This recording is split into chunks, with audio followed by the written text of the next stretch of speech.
The AFC South is quickly becoming one of the competitive divisions in the NFL. And the Indianapolis Colts, they decided to get some key additions to be able to keep up. Welcome to the draft room. We are about to break down the Indianapolis Colts draft class from the 2024 NFL draft class. DP, we have to start at the very top, man. We know the headlines, right, are always going to be about Anthony Richardson, but they decided to go edge rusher here, right? Laiatu Latu, maybe one of the most talented edge rushers since they had the days of Dwight Freeney and Robert Mathis, right? They may be bringing the pass rush artists back home to Indianapolis Colts, but let's get into the conversation. Where do you see Laiatu Latu fitting in this defense? I think he's going to be their number one edge rusher going forward.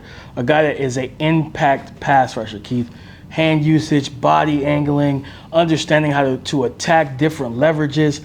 Know how to set guys up. I think he talked about it in an interview on social media. He said, listen, I watch tape on the tackles that I'm facing, and I find their weaknesses. And this guy is so detailed to the minute details on how you kick slide, how do you jump set, where can he find those weaknesses and deficiencies. So I think he's going to be able to be a double-digit sack guy for this defense, and it's something that they've needed. Was a bucket getter, a guy that goes out there and gets that sack when you have to have it. Those gotta have it moments. I think Laiatu brings that. Yeah, I agree 100%. This is a guy, if it hits, right, and you almost feel that when you watch the film, that if he can do what he did at UCLA, this is not only double-digit sack, right? This is one of those guys that's going to have the 15 sacks per year, and we're going to be talking about him as a top 5 edge rusher in the entire NFL. But DP, they didn't not only address the defensive side of the football, they went offense, right? And they got your guy, Mr. Anthony Richardson, some more help, right, to add along with Alec Pierce, Michael Pittman, Jonathan Taylor, right? They went with wide receiver from Texas, Adonai Mitchell, Mr. A.D. Mitchell himself, a player who probably had one of the best, I guess, draft season type of performances to be able to elevate himself through the draft process. So when we look at A.D. Mitchell, I named all of those wide receivers, right? How does he fit in with this, and what will he provide to this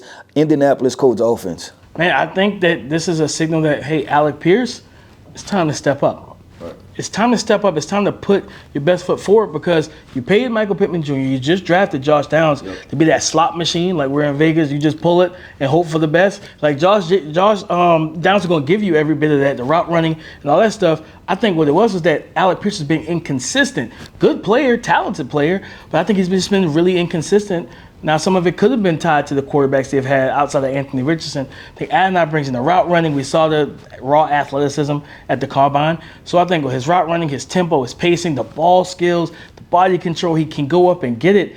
And a guy that when you think about getting into the low red zone, now you truly have 2 outside weapons that you can throw that back shoulder fade or just a fade to in the low too high red zone. It just makes this offense to me more dangerous, more potent, and the main thing is just getting everybody on the same page, and a lot of these guys to just play off of one another, right? Building this thing out the right way, and I think they're doing that. Yeah, I look at A.D. Mitchell, and I think he's different from what they have, right? He's bigger, just like Alec Pierce and Michael Pittman, but he has a little bit more finesse to his game in route running. I look at Michael Pittman and Alec Pierce as power guys. A.D. Mitchell, possession guys. He's the more fluid guy, and then when you look at the combine and he put down that 4.3, you say, oh man, this guy can take the top off also. So it's multiple different roles that A.D. Mitchell can fit within this offense. So we look at Anthony Richardson, right? Obviously, he got injured last year, so he wasn't necessarily able to see what he can be. But when I look at it from a holistic perspective, I think this could be a really good football team. We look at the AFC South, you have the Jacksonville Jaguars, you have the Tennessee Titans,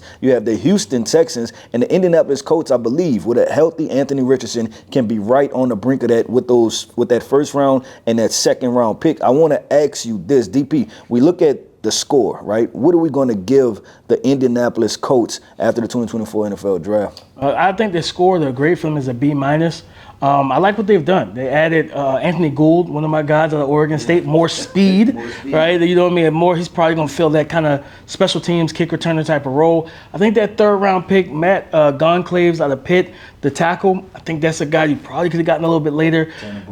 Tanner Bortolini. I love that guy. With Ryan, I think Ryan Kelly, the center, has battled some injuries. You have a guy that can step into that role. Main thing for me, like I said, Matt Goncalves, there were corners on the board. And this is a team that one of their biggest needs coming into this class was cornerback. They didn't address it early enough for me, where you could have got one of these premier guys that you feel comfortable starting right away in Gus Bradley's zone-heavy defense. So it's going to be something to keep an eye on, how the secondary plays in 2024. But overall, B- for their 2024 NFL Draft. Well, there you have it, ladies and gentlemen. Indianapolis Colts, a B-. And so it's all about this. Can Anthony Richardson stay healthy? This 2024 NFL Draft class, round 1, round 2, can those picks contribute heavily and they can challenge the Houston Texans to be the kings in the AFC South?